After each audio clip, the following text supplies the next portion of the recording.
हिंदुस्तान ने आज इस्राएली साख्त के 29 ड्रोन्स के ज़रिए पाकिस्तान के ऊपर अटैक किया और 29 में से 28 जो हैं वो पाकिस्तानी फ़ौज ने उन ड्रोन्स को न्यूट्रलाइज कर दिया, तबाह कर दिया।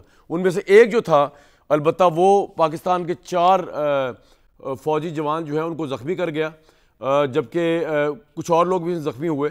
लेकिन ये 29 जो ड्रोन्स आए हैं, हैरानगी की बात ये थी कि कल हिंदुस्तान की पूरी पॉलिटिकल लीडरशिप जो है वो ये कह रही थी कि जनाब हमने तो अपना हिसाब किताब कर दिया, हमने तो मिसाइल दाग दी पाकिस्तान में, अब हम एस्केलेशन चाहते नहीं, ख़त्म। तो ये जो वापस आए हैं ड्रोन्स के ज़रिए, ना ये जेट्स के ज़रिए आए, ना ये मिसाइल्स के ज़रिए आए, ये ड्रोन्स के ज़रिए जो आए हैं वो समझने की बड़ी ज़रूरत है। बड़ी इंटरेस्टिंग बात है। कल हुआ ये कि पूरी दुनिया के अंदर इस वक्त पूरी दुनिया में एक डिसअपॉइंटमेंट और एक जो है वो एक अजीब सी लहर फैली हुई है बदगुमानी की, अनप्रडिक्टेबिलिटी की, क्योंकि दुनिया का सबसे बड़ा जंगी त्यारा, ख़ासतौर पर फ्रांस के अंदर दुनिया का सबसे बड़ा जंगी त्यारा, दुनिया का सबसे रिलायबल जंगी त्यारा जो फ्रांस ने दिया इंडिया को, हिंदुस्तान ने उसकी भी नाक कटवा दी, फ्रांस की भी और उस त्यारे की भी। राफेल की बात कर रहा हूँ मैं। वो राफेल जो है हमारे हिसाब से 3, और अब तो न्यूयॉर्क टाइम्स से लेके फ्रेंच अथॉरिटीज़ तक सब ने मान लिया कम से कम एक राफेल इंडिया का वो तो पाकिस्तान ने गिराया ही है। अब ये जो राफेल है अरबों रुपए की ये परचेज़ की थी नरेंद्र मोदी ने। जब परचेज़ कर रहे थे उस वक्त भी उनकी अपोजिशन बहुत खिलाफ थी कि जी हिंदुस्तान गुर्बत में मर रहा है और आप अरबों रुपए की डील, 7-7 अरब डॉलर की आप डील कर रहे हैं। लेकिन उन्होंने बहरहाल ले ली। इन्होंने मोदी साहब कहा करते थे राफेल होगा तो पाकिस्तान की हम छक्के छुड़ा देंगे। वो राफेल गिर गया। राफेल क्या गिरा, राफेल के स्टॉक्स भी गिर गए। फ्रांस अलग चकराता फिर रहा है, उनको समझ नहीं आ रही कि क्या हुआ कि हमारा वो जहाज़ जो इतना, मैं आपको बता दूँ राफेल है क्या जो पाकिस्तानी एयरफोर्स ने गिराया है। जोहरी मिसाइल दागने की सलाहियत रखता है भाई ये राफेल, जो हिंदुस्तान के 3 गिराए पाकिस्तान ने, और जिनमें से एक को मैं दोबारा बता रहा हूँ, दुनिया के हर इंटरनेशनल मीडिया, फ्रांस की गवर्नमेंट, इन सब ने तस्दीक की है कि ये गिरे हैं। इसकी खसूसियत ये है कि इसको भाई फोर्स मल्टीप्लायर कहा जाता है। इसकी फ्लाइंग रेंज आम जंगी तैयारों से बहुत ज़्यादा है। इसमें एक नहीं 2-2 तरह के मिसाइल लज़ब होते हैं, 2 तरह के मिसाइल्स। एक का मार्क करने का फासला 150 किलोमीटर, दूसरे का उससे भी डबल है, यानी कि ऑलमोस्ट 300 किलोमीटर ये जाता है। अगर रफाल त्यारा जो है वो रडार से बचने के लिए इसके अंदर एक स्टेल्थ टेक्नोलॉजी मौजूद है जिससे ये रडार में आता नहीं है बेसिकली। इस त्यारे का 9 टन वजन के हथियार के साथ, यानी कि 9 टन वजन का हथियार भी ये त्यारा ले सकता है, जबकि जो F-16 जिसको हम बहुत बड़ी चीज़ समझते हैं हमारे पास है, वो सिर्फ 5 टन हथियार उठा सकता है। राफेल त्यारा जो गिराया पाकिस्तानी फोर्स ने हिंदुस्तान का, 150 किलोमीटर दूर से अपने हदफ को निशाना बनाता है, जबकि अगर F-16 का उससे मुवावजा किया जाए वो सिर्फ 100 किलोमीटर।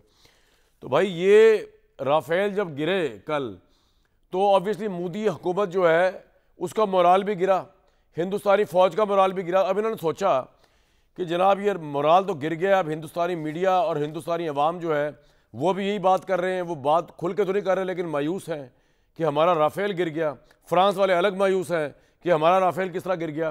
तो फ्रांस वालों को तो मशवरा ये है कि जब नकमों के हाथ में आप देंगे अपनी बेहतरीन टेक्नोलॉजी भी, जैसे कि इंडियन एयरफोर्स के हाथ में आपने दी, तो उसका वही अंजाम होगा जो पाकिस्तान एयरफोर्स ने अपने बाउंड्री के अंदर, एरिया में रहते हुए एयर बाउंड्री के अंदर इनके साथ किया। इंडिया ने जो है पहले एक झूठी कहानी बनाई रात को। उन्होंने कहा कि जनाब पाकिस्तान की फ़ौज ने 15 मुकामात के ऊपर हमारे जो है ना वो अटैक किया, कल रात को मिसाइल से हमला किया।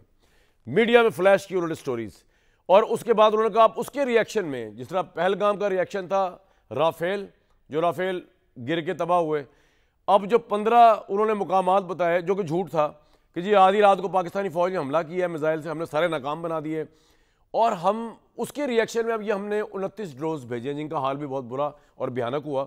तो आज सवाल ये उठ रहा था कि जनाब ये जो 15 पाकिस्तान ने मुकामात पर अटैक किए, तो हमारा DGISPR जो है उन्होंने क्यों नहीं बताया हमें आगे कि जनाब 15 हमले हुए हैं। तो DGISPR ने उसका जवाब दिया, वो आपको उनके मुंह से सुनवा देता हूँ, सुनवा दें जरा उन्होंने क्या फरमाया।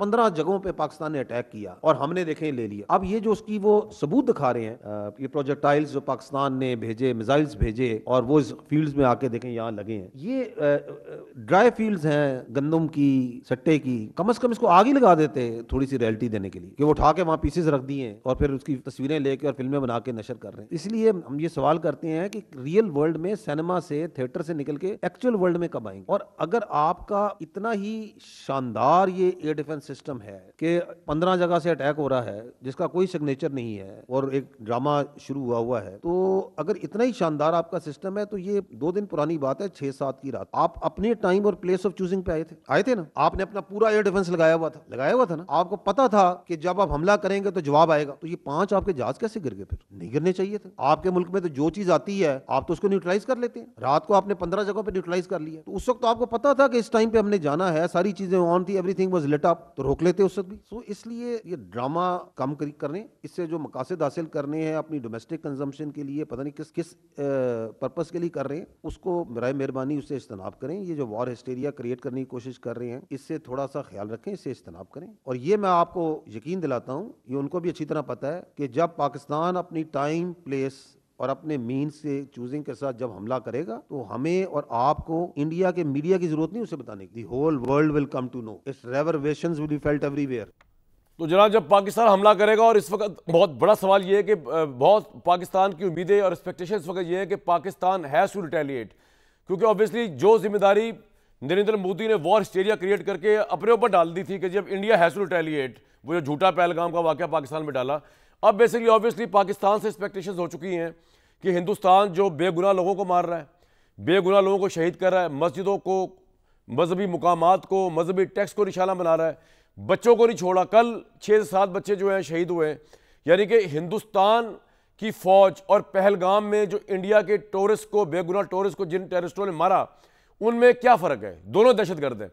तो अब पाकिस्तान से ऑब्वियसली एक्सपेक्टेशन है, जिसका DGISPR भरपूर इरादा कर रहे वगैरह, भाई पाकिस्तान जवाब ज़रूर देगा अपनी टाइमिंग में। दूसरा, अलीमा खान साहबा को मैं सुन रहा था, वो कह रही थी जी उनके खामिन जो थे वो एयर उसमें थे, और वो ये ड्रोन किस तरह पिंडी तक पहुँच गया, पिंडी के स्टेडियम तक पहुँच गया, पाकिस्तान डिटेक्ट नहीं किया। और भी बड़े लोग सोच रहे होंगे।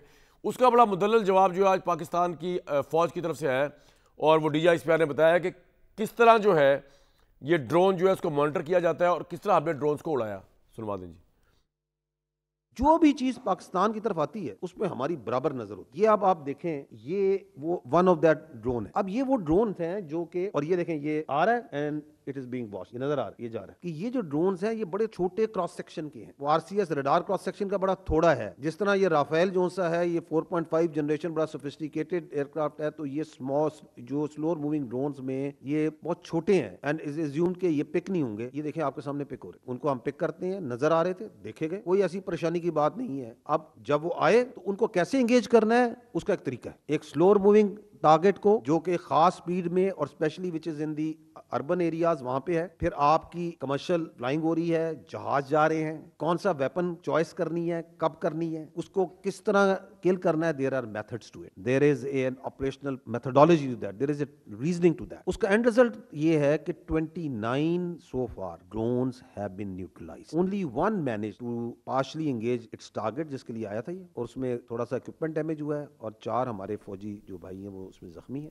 मेरे साथ जी आज के प्रोग्राम में डॉक्टर तारिक फजल चौधरी साहब, अहमद अवैस साहब, air marshal retired Aamir Masood साहब और air commando retired Adil Sultan साहब मौजूद है। पहले मैं ज़रा बात करना चाहूँगा टेक्निकल, उसके बाद डॉक्टर तारिक फजल और अहमद अवैस साहब से बात की जाएगी।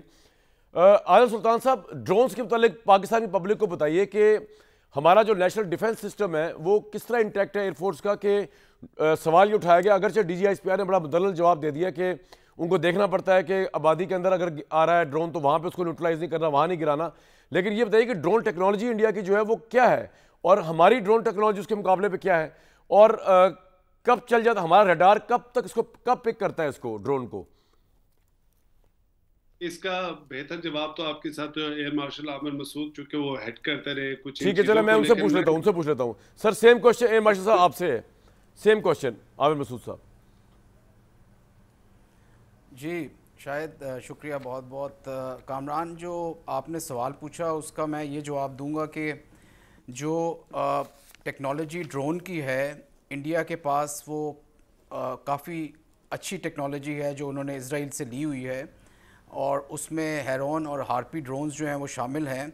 और हार्पी ड्रोन जो है स्पेशली वो बहुत पोटेंट किस्म का ड्रोन है जो कि लॉयटर कर सकता है काफ़ी देर तक, और suppression of enemy air defence में इस्तेमाल होता है। जी जी, यानी कि वो जो है उसकी कम से कम वो फ्रीक्वेंसीज वो पकड़ सकता है और एनिमी एयर डिफेंस को नुकसान भी पहुंचा सकता है। तो उसे सीएड कहते हैं टेक्निकल टर्म्स में। तो हार्पी उनका बड़ा एक पोटेंट ड्रोन है जो इसराइल ने अपनी भी वॉर्स में सर ये हम डिटेक्ट कर लेते हैं इसको आराम से, हम इसको डिटेक्ट कर लेते हैं आराम से हमारा रडार सिस्टम, ये थोड़ी देर में चलता है पता है। ड्रोन्स जितने होते हैं, क्योंकि जितने भी ड्रोन्स होते हैं इनकी जो क्रॉस सेक्शन होता है, रडार क्रॉस सेक्शन कहते हैं, वो बहुत कम होता है और कंपैरेटिवली उसको रडार पे डिटेक्ट करना मुश्किल होता है, या फिर वो बहुत करीब आके डिटेक्ट होता है जबकि वो इन रेंजेस में होता है कि जिसमें वो नुकसान पहुंचा सकता है। मगर पाकिस्तान एयरफोर्स के पास जो रडार्स मौजूद हैं अल्हम्दुलिल्लाह वो ये कैपेबिलिटी रखते हैं कि स्मॉल क्रॉस सेक्शन एरिया वाले ऑब्जेक्ट्स को, स्लो फ्लाइंग ऑब्जेक्ट्स को वो डिटेक्ट कर सकते हैं। देखें रडार्स जितने भी होते हैं आपके, चाहे वो एयरबोर्न रडार्स हों चाहे वो ग्राउंड पे हों, दो चीज़ें जिस तरह, एक तो जिसका क्रॉस सेक्शन कम हो, जिस तरह आप कहते हैं कि स्टेल्थ एयरक्राफ्ट है, वो स्टेल्थ जो एयरक्राफ्ट होता है वो सिर्फ ये नहीं होता कि उसके ऊपर कोई स्टेल्थ पेंट हुआ होता है, बल्कि उसका जो क्रॉस सेक्शन होता है वो इतना कम होता है कि वो रडार रेस को वापस नहीं जाने देता और वो उसका जो क्रॉस सेक्शन होता है बहुत छोटा नजर आता है। अच्छा सर मुझे एक दो सवाल आते हैं इसमें, एट टाइम्स नजर ही नहीं आता। ये जो पाकिस्तान में जो ड्रोन्स हैं उनका क्रॉस सेक्शन बहुत छोटा होता है, प्लस उसकी स्लो स्पीड की वजह से, ठीक है सर, वो उसको रिजेक्ट कर दिया जाता है, डॉपलर एक इफेक्ट होता है। ये मुझे बताइए कि डीजी साहब भी कह रहे थे और तो उसकी वजह से वो आप उनको पेंट नहीं कर सकते जो बहुत कम स्पीड पे हों। सर आपको मेरी आवाज़ आ रही है? उनकी स्पीड वेरी कर सकती है रडार्स के मुताबिक, लेकिन जनरली कम स्पीड वाले और छोटे क्रॉस सेक्शन वाले जितने भी ऑब्जेक्ट्स होते हैं उनको रडार नहीं पिक करता। अहमद अवैस साहब, इस वक्त आपके ख्याल में पाकिस्तान को क्या करना चाहिए, क्योंकि हिंदुस्तान जो है वो बाजी नहीं आ रहा। पाकिस्तान ने बहुत कंट्रोल किया अपने आप को, पाकिस्तान ने सिर्फ अपने आप को डिफेंड किया, अगरचे जवाब देने का राइट रखा, इलामिया में भी उसको राइट मिला, लेकिन पाकिस्तान ने अभी तक रिस्ट्रेंट किया है। What should Pakistan do next? Awais साहब, मेरा तो ख्याल है और मेरे ख्याल में एयर मार्शल साहब भी एग्री करेंगे कि देखिए स्ट्रेंथ वाइज हमसे, क्योंकि वो बहुत बड़े हैं, उनकी एक ही स्ट्रेटजी होगी कि इस टग ऑफ वॉर सिचुएशन जो है, वॉर लाइक क्रिएट सिचुएशन जो की गई है, अगरचे वो एक्चुअल वार है, क्योंकि इंटरनेशनल बॉर्डर को क्रॉस कर रहे हैं बार बार, वो चाहे वो ड्रोन की शक्ल में है या वो रॉकेट की शक्ल में या मिसाइल की शक्ल में। उन्होंने पहले दिन भी आपने देखा मुरीद के और आमदपुर शर्किया पर और मुख्तलिफ जगहों के ऊपर उन्होंने बाकायदा हमारे इंटरनेशनल बॉर्डर को क्रॉस किया। पाकिस्तान को उस और कहा भी हमने कि हम अपनी मर्ज़ी का महाज ढूंढेंगे और इसका रिटेलिएट करेंगे। तो हमारे लिए ज़रूरी ये है कि क्विक एंड प्रॉम्प्ट एक्शन हमारा होना चाहिए। डिले एक्शन में हम उनको भी रिएक्शन टाइम देंगे और हमारे लिए भी वो मुश्किल हो जाएगा, क्योंकि हम बहुत सारी ऑप्शन सोचने लग पड़ेंगे। मेरा ख्याल ये है कि पाकिस्तान को क्विक एंड प्रॉम्प्ट एक्शन इस सिचुएशन के अंदर ज़रूर करना चाहिए। और जिस वक्त इंटरनेशनल बॉर्डर क्रॉस किए, प्राइम मिनिस्टर शुड हैव, जिस तरह स्पीच की थी, वो एमरजेंसी डिक्लेयर करते पाकिस्तान में, कहते कि we are on the act of war, we are on war, international border cross हो गए हैं, हम बॉर्डर के ऊपर, हम जंग के ऊपर हैं, ताकि उनको पता लगे कि ये जंग जो कोई लिमिटेड जंग नहीं है। जंग में कहाँ होता है कि लिमिटेड जंग है? जंग तो जंग है। हमारे नुकसान हो रहा है, बच्चे का नुकसान हो रहा है। एक्शन, यही पूरी कौम की आवाज़ है इस वक्त। डॉक्टर तारिक फजल साहब, क्विक एंड प्रॉम्प्ट एक्शन। कोई बॉर्डर तो हिंदुस्तान क्रॉस कर गया पाकिस्तान का, चाहे फजाई बॉर्डर है, तो हम यही करेंगे अब, या हम कह रहे हैं कि नहीं हम जो है अभी अब रिस्ट्रेंट करें, इस मामले को रफा दफा करें? क्या अप्रोच है गवर्नमेंट की? देखिए गुजारिश ये है कि जो इंडिया ने जो गुज़श्ता से पेवस्ता रात थी, उस वक्त जब उसने फ़िज़ाई हमला करने की कोशिश की पाकिस्तान पे, और आपने बहुत अच्छे तरीके से अपनी इब्तदाई गुफ्तगू में बताया कि जो राफ़ेल त्यारे थे उनकी इंटरनेशनल दुनिया में उसकी वेटेज क्या है, उस त्यारे की जंगी सलाहियत क्या है, और कितना उसको एक जदीद तरीन जो है वो जंगी त्यारा समझा जाता है।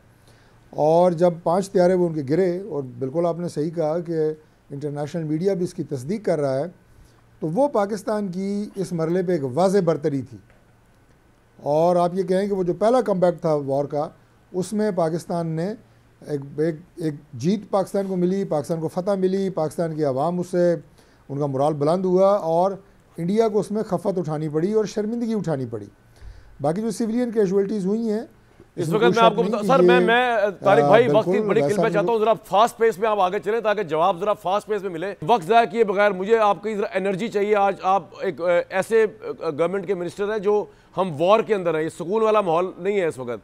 मुझे सिर्फ ये बताइए कि हमें जिस तरह अवैध साहब कह रहे हैं, क्या वक्त ज़ाया किए बगैर फ़ौरन रिस्पॉन्स नहीं दे देना चाहिए, या अभी हमें इंतजार करना पड़ेगा, या अभी हम डिप्लोमेटिक होके पीस की तरफ जाएंगे? नहीं, बिल्कुल देना चाहिए और देंगे इंशाल्लाह। और इस अज़म का इजहार जो है वो प्राइम मिनिस्टर ने किया है, DGISPR जो फ़ौज के स्पोक्स पर्सन है उन्होंने किया है कि पाकिस्तान बिल्कुल ये राइट रखता है कि वो जो उसके खिलाफ एग्रेशन हुई है उसका जवाब बिल्कुल एग्रेशन से दे, और वो दिया जाएगा। लेकिन उसके लिए वक्त और मकाम का जो तयन है वो पाकिस्तान करेगा।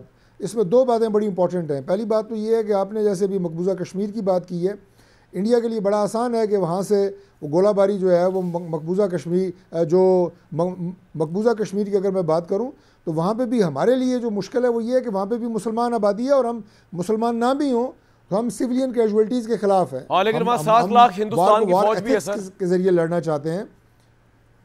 और हम जी मैं अर्ज़ कर रहा हूँ, मैं बिल्कुल दूसरी पार्ट में यही आ रहा था कि वहाँ पे हमारा जो टारगेट होगा वो ये होगा कि हम वहाँ पे इंडियन आर्मी के ठिकानों को निशाना बनाएं, और जैसे कि इससे पहले भी उनके ब्रिगेड हेडक्वार्टर को इंडियन ऑक्युपाइड कश्मीर में निशाना बनाया गया और उसे तबाह किया गया।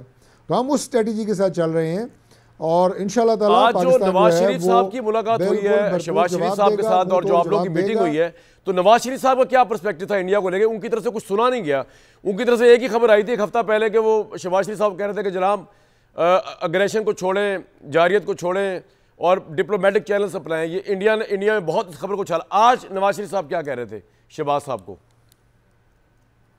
देखिए जी, नवाज शरीफ साहब कोई अलग नहीं है, उनकी भी वही सोच है जो प्राइम मिनिस्टर शहबाज शरीफ साहब की सोच है, जो हमारी मुसल्लह अफवाज के जो सरबराह हैं उनकी सोच है, और पूरी कौम की सोच है। इस वक्त मैं समझता हूँ कि जिस तरह पाकिस्तान के अंदर एक वादत आज नहीं, आज से हफ्ता 10 दिन पहले से जब से ये मामला चल रहा है वो आई है, वो एक बहुत बड़े सोर्स ऑफ स्ट्रेंथ है पाकिस्तान की आर्मी के लिए, हमारी मुसल्लह अफवाज के लिए। और वो सोर्स ऑफ स्ट्रेंथ जो है उसका आपको इंशाल्लाह ताला इजहार नजर आएगा। बिल्कुल ठीक है जी, बिल्कुल ठीक, मेरे साथ ही रहिएगा। है और जो उनका जज्बा ईमानी है वो किसी से ढका अवैध साहब सेटिस्फैक्ट्री आपके लिए? आपको इस चीज़ की तसल्ली है कि मुल्क जो है अब एक, हमारी फौज पे तो खैर कोई क्वेश्चन नहीं, हमारी फौज तो हमेशा डिफेंस के लिए आगे होती है, लेकिन मुल्क एक क्रेडिबल सिविलियन लीडरशिप के अंडर भी है जो बड़े गजब के फैसले कर रही है मुल्क के डिफेंस के लिए। आपको एतमाद होना चाहिए ना, बीइंग ऑपोजिशन भी गवर्नमेंट के ऊपर। अवैध साहब, यहाँ पे बदएतमादी की, मेरी बात सुनिए, यहाँ पे बदएतमादी की बात नहीं है, कोई क्रिटिसिज्म की बात नहीं है। ये मसला ऐसा है कि ये कौम का मसला है, पाकिस्तान का मसला है, और उन्होंने जिस तरीके से हमारी हदूद को वॉयलेट किया है और इंटरनेशनल बाउंड्रीज़ का अबूर किया उन्होंने जिस अंदाज, और रॉकेट वहाँ से उन्होंने मिसाइल फायर किए। हमें हक है कि हम भी मिसाइल फायर करें। हम मिसाइल फायर करके उनके साउथ ऑफ इंडिया तक हमारा मिसाइल जाना चाहिए वहाँ पर, ताकि देखिए बात सुने, वॉर में आप ये तो नहीं तोल के तो नहीं करते हैं कि उन्होंने जनाब एक माशा हमारा ज़्यादा ना हो जाए या कम ना हो जाए। एक उन्होंने किया, हम अपना डिसाइड करेंगे। They have done best what they could do. हम वो करेंगे जो हमारे लिए ज़रूरी है। लेकिन हमारे लिए मैं आपको पहले बता दूं, जैसे मैंने पहले भी आपसे अर्ज़ की कि हमारे लिए ये जंग का लंबा होना नुकसानदेह है, लिहाजा क्विक एंड प्रॉम्प्ट एक्शन हमारा सबसे बड़ी फतह होगी और सारी दुनिया अट्रैक्ट होकर पाकिस्तान की तरफ आएगी कि ये न्यूक्लियर फ्लैश पॉइंट ना बन जाए, इनका मसाइल को हल करें बैठ के। अदरवाइज इसराइल वाला हाल होगा, सारे अप्रिशिएट करेंगे, बड़े बड़े जुलूस निकलेंगे, लेकिन कोई बात करने के लिए नहीं आएगा और लोग मरते चले जाएंगे और शहादतें होती चली जाएंगी और नुकसान होता चला पॉइंट आ गया आपका जी। ये इंडिया की स्ट्रेटजी है, हमें समझ लेनी चाहिए। बिल्कुल आमिर मसूद साहब, हमारी कैपेसिटी क्या है एयरफोर्स की? हम अपनी बॉर्डर के अंदर रहकर, क्या जिस तरह हिंदुस्तान ने अपनी बॉर्डर के अंदर रहकर मिसाइल दागने की कोशिश की, उसमें उनके 3 राइफल गिर भी गए, हम भी अपनी बॉर्डर के अंदर रहकर इंडिया के ठिकानों पे मिसाइल लॉन्च कर सकते हैं, या आप समझते हैं हमारी ड्रोन कैपेबिलिटी ज़्यादा ज़बरदस्त है? ये दोनों इंगेज होनी चाहिए अगर हम जवाब देने पर आए तो। देखिए, हाँ, शायद हमारे पास बिल्कुल कैपेबिलिटी है, ड्रोन की भी है, हमारे पास एयरक्राफ्ट की भी इतनी कैपेबिलिटी है, और हमारे पास उनसे ज़्यादा कैपेबिलिटी है कि हम उनको एक बहुत ऑफेंसिव जवाब दे सकते हैं, और जो हमने पुलवामा में दिया भी, और ये इंडियन एयरफोर्स भी जानती है, उनकी लीडरशिप भी जानती है कि हमारे पास वो कैपेबिलिटी मौजूद है। और ये बड़ा ज़रूरी है, जिस तरह अवैध साहब ने भी कहा, और मैं as a national security practitioner और आप कह लें कि एक इंस्ट्रक्टर के तौर पे भी ये समझता हूँ, और वो जो कि एक फ़ाइटर पायलट रहा है और जिसने इन ऑपरेशंस में हिस्सा लिया है, और अल्हम्दुलिल्लाह अब हमारे स्टूडेंट्स हैं जो इस काम को अंजाम दे रहे हैं, कि एक डेटरेंस जो हमेशा से पाकिस्तान का रहा है वो ये रहा है कि इंडिया को कभी पहले हिम्मत नहीं होती थी, चाहे वो पार्लियामेंट पे अटैक हो, मुंबई में हो, या वो उड़ी हो, या पठानकोट हो, कि उनका कोई बॉम्ब या उनका कोई जहाज़ कभी सरहद को क्रॉस कर सके। लेकिन अब जो हमें नज़र आया है पुलवामा से कि उनके जहाज़ ने ये कोशिश की और कुछ पॉलिटिकल ऑब्जेक्टिव्स अचीव करने की सूरत में उन्होंने कुछ बॉम्ब अक्रॉस द बॉर्डर मारे। वो लम्हे फ़िक्रिया है हमारे लिए, और तशवीश मुझे आज इस वजह से है क्योंकि जो चीज़ बालाकोट में हुई उसका हमने जवाब तो बहुत अच्छा दिया, लेकिन हमने थोड़ी ज़िम्मेदारी के साथ भी दिया, और शायद हम 5-6 जहाज़ और भी गिरा सकते थे, और शायद उस वक़्त मोदी इलेक्शन ना जीत सकता अपनी फेक। आमिर साहब, आज एयरफोर्स क्या कर सकती है इसकी आपको लगता है कि एयरफोर्स, जैसे मेरा सवाल था, अपनी हदूद में रह के अटैक कर सकती है? उसको इंडिया के अंदर जाना पड़ेगा अगर पाकिस्तान डिसाइड टू रिटेलिएट? बिल्कुल कर सकती है। अच्छा, कोई ऐसा हदफ नहीं है कामरान जो मुंबई से लेकर दिल्ली तक हो, अच्छा, जो पाकिस्तान फ़ज़ाइया जिसको इंगेज ना कर सके अपने ही मुल्क के अंदर रह के। अलहदा बात है कि कुछ एहदाफ ऐसे होंगे जो हम अपने बॉर्डर के अंदर रह के कर सकेंगे, और कुछ में हमें अंदर ज़रूर जाना पड़ेगा और रिस्क फैक्टर उसमें ज़रूर होगा। लेकिन जिस तरह मैं इस बात को बिल्कुल मानता हूँ, अवैध साहब ने कहा कि जब जंग लगती है तो फिर ये नहीं देखना चाहिए कि भाई उसका क्या होगा और कितनी हद तक वो हम जा सकेंगे। जब आपने एक हदफ करना है तो फिर आपने उसको हासिल करना है किसी भी सूरत में। और जब भी एयर पावर इस्तेमाल होती है, अगर आपको याद हो तो इन्होंने जो लिखा कि जी हमने ऐसे टारगेट्स इंगेज किए जो एस्केलेटरी ना हो, और हमने सिर्फ टेररिस्ट कैंप को किया। लेकिन जो एयर पावर जब भी इस्तेमाल होती है, जब जहाज़ इस्तेमाल होते हैं, तो वो हमेशा एस्केलेटरी होती है, और उसकी एस्केलेशन इस यानी बढ़ेगी जंग, कि वो जंग होती है। बिल्कुल ठीक, जी हाँ। और आपके ख्याल में राफेल के मुकाबले में पाकिस्तान के पास कौन से जेट्स हैं जो उसी तरह का मिसाइल, उसी लेवल की स्पीड या उससे बेहतर जाके कर सकते हैं? अब ऐसा एक मिनट मैं जरा सवाल करूं, उसके बाद आपके पास। जी जी, देखें, पाकिस्तान फ़ज़ाइया के पास J-10C भी है, J-F-17 भी हैं, और F-16 भी हैं। ये वो तमाम जहाज़ हैं जो राफेल के अगेंस्ट बहुत अच्छी परफॉर्मेंस कर सकते हैं। और इसमें सबसे जो अच्छी आप कह लें एडवांटेज जो पाकिस्तान को है वो ये है कि हमारा मशीन और पायलट का जो इंटरेक्शन है वो बहुत बेहतर है, क्योंकि हमारी ट्रेनिंग, अब जिस तरह F-16 पे 40 साल हो गए हमारे पायलट्स को उड़ाते हुए, तो वो जो लेवल ऑफ कॉन्फिडेंस है, वो जो लेवल ऑफ ट्रेनिंग है और एम्प्लॉयमेंट है, वो बहुत ज़बरदस्त है। आमिर साहब, राफेल कौम जानना चाहती है कि हमने किस तरह अपनी बॉर्डर पे रह के उनके राफेल गिरा दिए, मतलब बहुत बड़ा कारनामा है ये। मतलब हमने क्या किया होगा, अगर आप लोगों को आम लफ्ज़ में, अल्फाज में समझाएं, हमने किया क्या होगा एग्जैक्टली? अपनी फ़ज़ाई हदूद में हम रहे, हमने क्या किया? हमने उनका जैम कर दिया सिस्टम, या हमने वहाँ से मिसाइल दागा अपने जेट से? क्या किया हमने, क्या किया होगा? देखें जी, जब अगर आप इस सिनेरियो को पूरा सही तरह समझें और देखें, तो अगर 100 से लेकर 150 जहाज़ एक जगह पे मौजूद है, तो उसमें सबसे इम्पॉर्टेंट चीज़ जो होती है वो उस एयरफोर्स को बर्तरी हासिल होती है जिसके सिस्टम्स आपस में इंटीग्रेट अच्छे तरीके से हों, जिसके सिस्टम्स में आपस में फ्यूजन बेहतर हो और जिसकी ट्रेनिंग बेहतर हो। तो राफेल के सिस्टम तो बहुत इंटीग्रेटेड थे में होते हैं तो जी नहीं। देखें, राफेल का जो डाटा लिंक है वो स्टैंड अलोन डाटा लिंक है। अच्छा। और उसकी कोई इंटीग्रेशन Su-30 के साथ नहीं है। और मैं काफ़ी वसूख से कह सकता हूं कि उनके जो ग्राउंड स्टेशंस हैं या उनके जो कमांड एंड कंट्रोल स्टेशंस हैं और जो एवेक्स हैं जो ज़्यादातर रशियन ओरिजिन के हैं, उनके साथ भी उसकी वो इंटीग्रेशन तो नहीं होगी। हमने क्या उनको लॉक कर दिया उनके सिस्टम को सर, या हमने अटैक किया यहाँ से?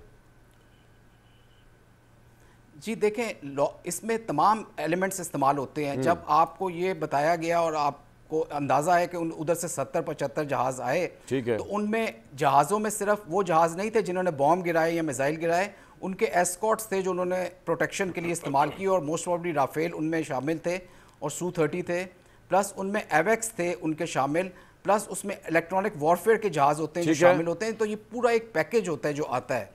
और सिमिलरली जो हमारे कॉम्बैट एयर पेट्रोल पे जहाज़ थे, उनको भी सपोर्ट होगी अपने इलेक्ट्रॉनिक वॉरफेयर सिस्टम्स की और एवेक्स की जो हमारी तरफ मौजूद होंगे। उन्होंने उन जहाज़ों को पिक किया होगा, और उन जहाज़ों को पहले पिक करके डेफिनेटली जब आपने उनको शूट करना होता है तो उनको लॉक करते हैं आप, और उनको फिर आप क्योंकि हमारे सामने मलबा अभी आना है तो हम डिटेल से बता सकेंगे कि कैसा हुआ क्या राफेल का। आप मेरे साथ ही रहिएगा। वैसा आप कोई पॉइंट रेस कर रहे थे, आप एडमिरल एयर मार्शल साहब से कुछ पूछना चाह रहे हैं? हाँ जी, मैं जी मैं अभी जनरल साहब की बात को मैं आगे बढ़ाना चाह रहा था कि जब ये 19 में जब ये जिसका आप जिक्र कर रहे हैं, जब ये अटैक हुआ था ना, तो पाकिस्तान ने, आपको पता कितना स्विफ्टली ब्रॉड डे लाइट में पाकिस्तान ने रिटेलिएट किया था। जी जी बिल्कुल। और उनके जहाज गिराए, जिसमें ये अभिनंदन जो है इसका जहाज भी गिरा और सारे।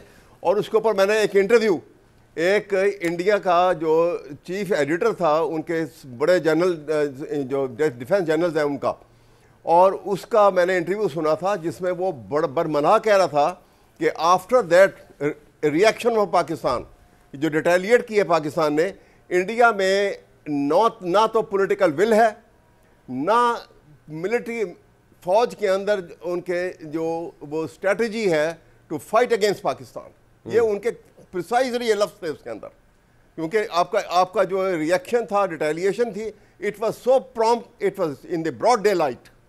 अब जो डिले कर रहे हैं, ये डिले जो है ये हमारी कमज़ोरी को उजागर करेगी और खुदा न खासा ये नुकसान पहुंचा सकती है। इसलिए मैं कह रहा हूँ कि हमारा क्विक एंड प्रॉम्प्ट एक्शन जो है वो हमारे लिए बहुत फ़ायदेमंद होगा। तारिक साहब, अवैध साहब मुतालबा कर रहे हैं कि अब डिले ना करें, डिले होने से बहुत मामला लेट हो जाएगा, ख़राब हो जाएगा। नहीं जी, देखिए ये अवैध साहब जो है, इनका मुतालबा जो है, मैं समझता हूँ कि पाकिस्तान की पूरी कौम की आवाज़ है। और आज की जो गुफ्तगू हुई है अस्करी क़यादत की तरफ से और हमारी सिविलियन क़यादत की तरफ से, उसमें बड़ा वाज़ेह पैगाम है। और पैगाम ये है कि हमने रिटेलिएट करना है, लेकिन उसके लिए वक्त और जगह का तयन वो हमने करना है, वो हमारी चॉइस है कि किस तरह मोस्ट इफ़ेक्टिव तरीके से हमने, जिस तरह इंडिया ने हमारे ऊपर जो है वो एक हमला किया है, उसका जवाब मुंह तोड़ देना है। और ऐसा देना है कि जिसके लिए फिर हमें इंडियन जो मीडिया उसके प्रोपेगेंडे की ज़रूरत ना पड़े, बल्कि पूरी दुनिया को पता लगे, और पता लगेगा। ये हमारा राइट है। पाकिस्तान जो है वो इससे पहले भी पूरी आलमी बरादरी को ये बात कह चुका है कि इस तरह की एग्रेशन के बाद पाकिस्तान ये हक़ महफूज रखता है और ये जवाब दिया जाएगा। लेकिन ज़ाहिर है स्ट्रेटजी वाइज चीज़ें चलती हैं, जैसे अभी एयर मार्शल साहब फरमा रहे हैं।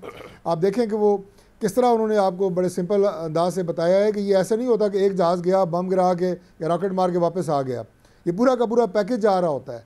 तो इसी तरह जब आप इस तरह की कोई कार्रवाई करते हैं तो उसके साथ आपके जो स्पोर्टिव एलिमेंट्स होते हैं और स्पोर्टिव तैयारी होती है, वो जाहिर है आजकल की जंग जो है वो, अब वो इन्फेंट्री की जंग का ज़माना तो गुजर चुका है। अब ये एक टेक्निकल वारफेयर है और इंडिया भी उसी अंदाज से पाकिस्तान में हमले करने की कोशिश कर रहा है। और ये जो ड्रोन्स थे, ये आप कहें कि जदीद जासूस हैं। पहले तो होता था ना कि वो भी बंदे जाते होते थे मुल्क में जासूसी करने, तो जो ड्रोन भेजे गए हैं और 29 ड्रोन जो गिराए गए हैं, ये भी जासूस ड्रोन थे जो हमारी जो है वो दिफाई सलाहियत का अंदाज़ा लगाने के लिए भेजे गए। लेकिन ये भी उनके लिए बायस शर्मिंदगी है कि जो पहले उन्होंने फ्रांस का जो है बड़ा गर्क किया और उनके बनाए हुए तैयारे को इस बुरी तरीके से जो पाकिस्तान ने मारा। बिल्कुल ठीक है जी। अब ये तो आ गया, अब हमने आगे का देखना है कि हमने आगे के साथ क्या करना है, क्योंकि हिंदुस्तान ने इंतहा कर दी है और वो सारे के सारे, ये तो एक अजब तमाशा लगा हुआ है ना कि दहशतगर्दी वहां होती है और वो हम पे डाल के उसके बाद अटैक कर देते हैं पाकिस्तान के ऊपर। फिर अब जो उन्होंने किया, इनोसेंट लोगों को मारा जिसका हमसे कोई अमल दखल नहीं, उसकी रिएक्शन में मारा। और चाहे उनकी, तो अब पाकिस्तान को रिएक्ट तो करना ही पड़ेगा, बिल्कुल सही है। लेकिन जो ब्रेक पे जाते हुए सवाल छोड़ जा रहा हूँ ना मैं, वो एयर मार्शल साहब के लिए एक बात मैं जी तारिक भाई, मैं एक ब्रेक के बाद आपको अर्ज कर जी क्विकली बता दें। मैं सिर्फ एक जुमला कहूँगा कि देखें, इसमें एक स्ट्रेटजी ये भी है कि जो जासूस ड्रोन्स आ रहे हैं ये इश्तियाल अंगेज़ी है। इस इश्तियाल अंगेज़ी का दूसरा नाम जो है वो एक ट्रैप भी है। हमने चलना है अपनी स्ट्रेटजी से। ठीक है, आप कह रहे हैं कि ट्रैप भी होना, लेकिन जब हिंदुस्तान ने 27 आम पाकिस्तानी कल शहीद कर दिए, तो अब ये ड्रोन्स भेजता ना भेजता हिंदुस्तान को रिस्पांस करना पाकिस्तान पर ड्यू हो चुका है। मतलब ये ड्रोन्स ना भी भेजता तो रिगार्डलेस ऑफ दैट।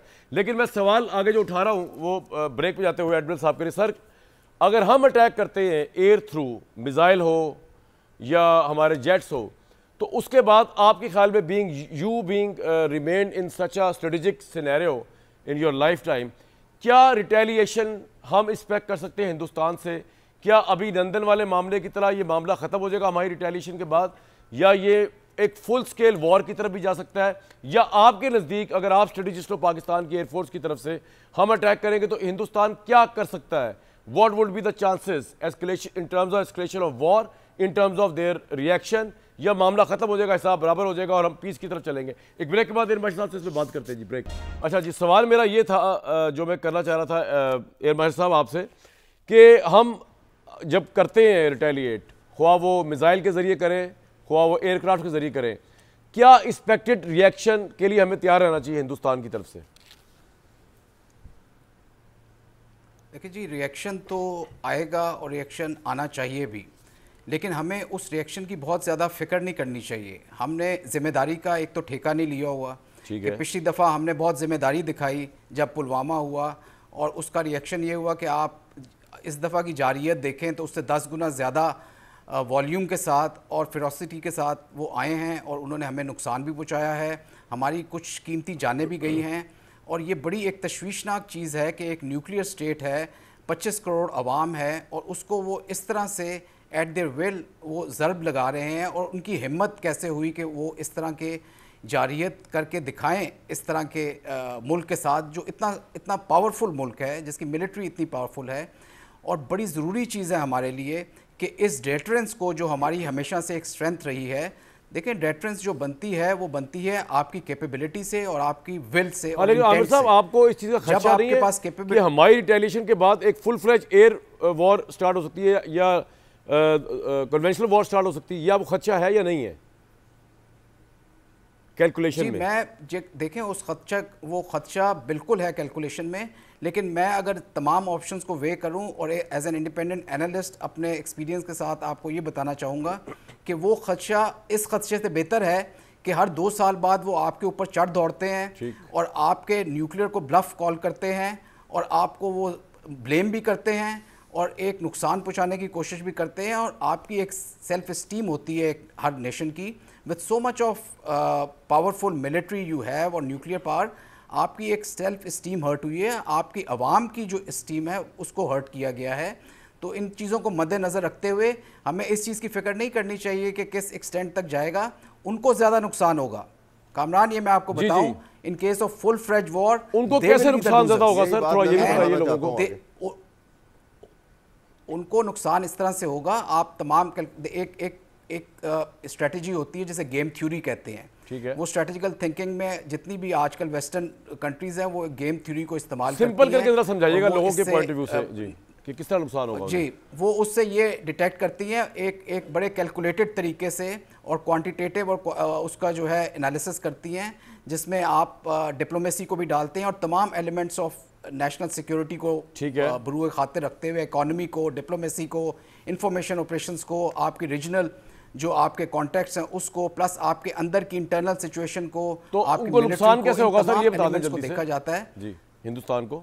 देखें, इंडिया जो अपने आप को राइजिंग और शाइनिंग इंडिया कह रहा है और उसके अंदर इतनी ज़्यादा जो इन्वेस्टमेंट हो रही है और अमेरिका जो है तमाम टेक्नोलॉजीज़ को चाइना से इंडिया की तरफ लेकर आ रहा है, जब इतनी सिक्योरिटी सीरियस सिचुएशन हो जाएगी बॉर्डर्स पे, आपकी फ़्लाइट्स, आपके सी रूट्स, आपके बाकी तमाम रूट्स बंद हो जाएंगे, एक अनसर्टेनिटी होगी। जब भी वॉर होती है तो वो इन्वेस्टमेंट कहाँ से आएगी?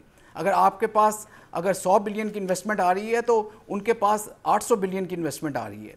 सो वो ये लेकिन उस सूरत में होगा अगर कन्वेंशनल लॉन्ग टर्म वॉर चलती है पाकिस्तान इंडिया की। मुझे नहीं लगता कि पाकिस्तान इंडिया की ये ऑप्शन है, क्योंकि ये तो अब मिसाइल और एयरक्राफ्ट का ज़माना चल रहा है। कि आपको लगता है वो ऑप्शन भी हो सकती है लॉन्ग टर्म वॉर कन्वेंशनल? देखिए, लॉन्ग टर्म कन्वेंशनल वॉर में तो अगर आप देखें तो हम नो वॉर नो पीस में तो कितने सालों से हम चल रहे हैं नो वॉर नो पीस में। ठीक है, तो इससे बेहतर है कि एक ही दफ़ा मामले को सेटल किया जाए। और ये जो आप कह रहे हैं कि बहुत लॉन्ग टर्म चलेगी, ये जितनी एयर कैपेबिलिटी और जितनी फिरोसिटी के साथ और जितने तेज़ी के साथ और टेम्पो के साथ ये वॉर होगी एयर में, मुझे नहीं लगता कि Indian air force will survive for more than 4 to 5 days। अच्छा, ये आपका बड़ा गजब का दावा है और मैं बड़ा अप्रिशिएट करता हूँ, लेकिन मैं आपसे आके भी पूछता हूँ दोबारा कि आप किस बुनियाद पे कह रहे हैं, क्योंकि उनकी एयरफोर्स हमसे क्वांटिटी में ज़्यादा, क्वालिटी में ज़्यादा ना भी हो। अवैध साहब, you like to add something? जी बताइए। जी मैं बिल्कुल, जो इस वक्त एयर मार्शल साहब ने जिस तरह बातें की है ना, बिल्कुल एग्जैक्टली यही जो मैंने क्विक प्रॉम्प्ट एक्शन का लफ्ज़ इस्तेमाल किया था, यही बैकग्राउंड थी जिसके लिए मैंने कहा। और मैं आपको बता दूं, देखिए इन पाकिस्तान की जंग जो है ना, it is for survival. India की जंग है फॉर हेजमोनिक डिज़ाइन। ठीक है, हेजमोनिक डिज़ाइन है, उसके एक्सपेंशन करना चाहता है, उसके अंदर जो मूवमेंट चल रही हैं, 56 मूवमेंट चल रही हैं इंडिया के अंदर, उनको दबाने के लिए पाकिस्तान को वो इंडिया का सैटेलाइट बनाना चाहता है, लिहाजा वो बुली कर रहा है, दबा रहा है। ये लंबा वॉर करना हमारे लिए नुकसानदेह। देखिए जब वॉर की शक्ल निकल आई, हम सीधा कहेंगे कि देखो वॉर इज़ वॉर, हमारे पास जो सबसे ख़तरनाक वेपन है, we will use that weapon at our own option. हम वेट नहीं करेंगे दुनिया का। और ये लफ्ज़ पाकिस्तान के मुंह से निकला हुआ सारी दुनिया को अट्रैक्ट करेगा कि यहाँ न्यूक्लियर फ्लैश पॉइंट ना बने, सब आएंगे और फिर इंडिया को दबाया जाएगा, वरना इंडिया को कोई नहीं दबाएगा, तमाशा देखेंगे सब।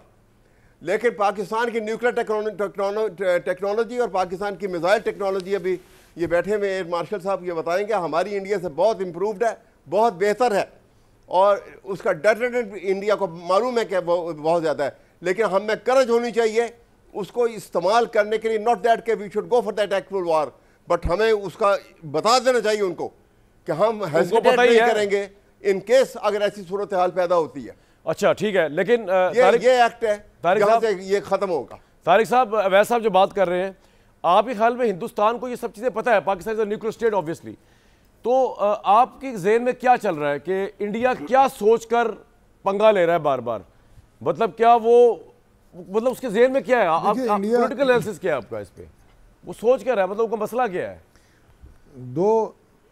इसमें दो पॉइंट हैं। पहला पॉइंट तो ये है कि वो फिल्में बनाने वाले लोग हैं और फिल्मी दुनिया में ज़्यादा रहते हैं, और ग्राउंड रियलिटीज़ मेरा ख्याल है वो महसूस नहीं कर रहे। अभी उन्हें हीट महसूस नहीं हुई, जब महसूस होगी तो उन्हें पता लगेगा कि पाकिस्तान ने जो थप्पड़ मारा है उससे क्या तकलीफ़ हुई है। दूसरी बात यह है कि वो इस इलाके में अपनी बदमाशी चाहता है।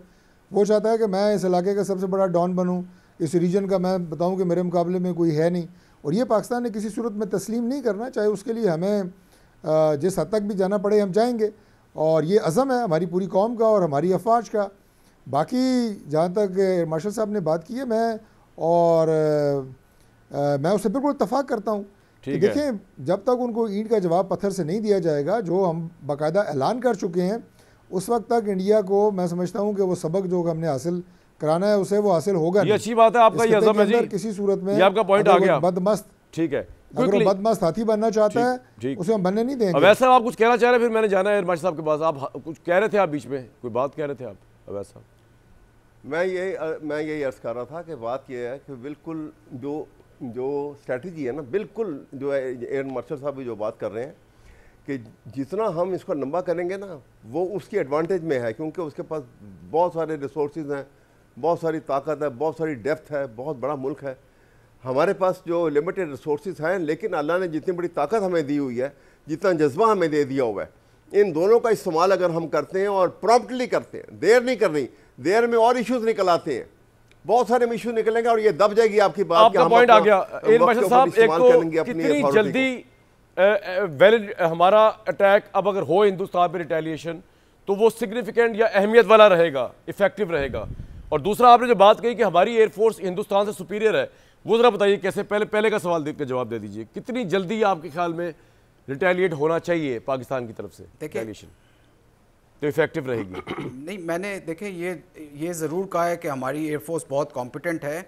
मैं इस हुब्रिस में नहीं हूँ, ना इस बहुत ज़्यादा मुझे ओवर कॉन्फिडेंस है कि मैं कहूँ कि इंडियन की एयरफोर्स की कोई पोटेंशियल्स नहीं है।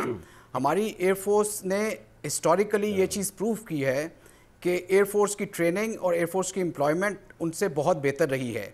उनके अंदर बहुत सारे गैप्स एग्जिस्ट करते हैं, जिनका मैं आपको ये भी बताता चलूँ एक बहुत मुख्तसर से। उनके अपने एनालिस्ट ने बताया है कि वो पहले 2 फ्रंट वॉर की सोचते थे कि चाइना और पाकिस्तान के साथ, और अब वो इनका ख्याल में वो 1 फ्रंट वॉर भी नहीं कर सकते, क्योंकि उनके पास जो सिस्टम्स हैं वो बड़े कई पुराने हो चुके हैं, और 45 स्क्वाड्रन की जगह 31 स्क्वाड्रन उनके मौजूद हैं। उनमें से भी 4-5 ऐसे हैं जो जैगुआर और MiG-21 के हैं, जो कि कॉम्बैट वर्दी नहीं हैं।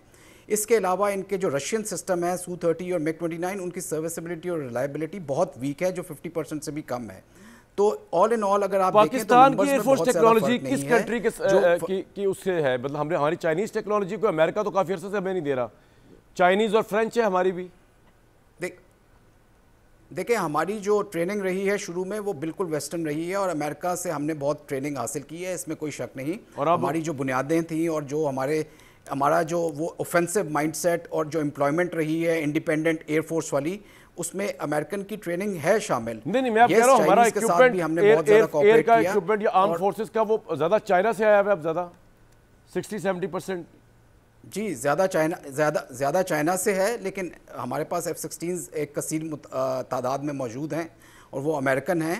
और इस वजह से जो हमने चाइनीज़ को, हमने भी बड़ा कुछ सिखाया। जब अभी तो चाइनीज़ ने कुछ अरसे में बहुत इम्प्रूव किया है, उनको हमने टेक्नोलॉजी के लिहाज से भी और ट्रेनिंग के लिहाज से भी बड़ा कुछ सिखाया। अच्छा। और उन्होंने डेफिनेटली उस चीज़ में बहुत आगे निकले हैं और हमारा म्यूचुअल एक चल रहा है जिसमें हम मिलकर। और आप समझते हैं कि चाइना की टेक्नोलॉजी जो है वो मुकाबला आउटस्टैंडिंग वे में करेगी, क्योंकि हिंदुस्तान के पास तो इजराइल से भी असला है, फ्रांस से भी असला है, अमेरिका से भी असला है, वेपन, एयरफोर्स, ये वो। जी बिल्कुल, मैं बड़े कॉन्फिडेंस से कह सकता हूँ कि ये चाइना अब वो चाइना नहीं है जो आज से 5 से 10 साल पहले था, कि जिसमें कि चाइना जो है हर चीज को कॉपी करता था। अब मुझे ब्रेक के लिए कहा जा रहा है, ब्रेक के बाद एयर मार्शल साहब आपने एक सवाल का जवाब जरूर दे रहे हैं कि ये जो बार बार अवैध साहब भी कह रहे हैं, हमारी अफवाज भी कह रही हैं, कमिटेड है कि हमें जवाब फौरन देना है, या हमने जवाब अपने वो कितना टाइम होना चाहिए जो इफेक्टिव जवाब के लिए है?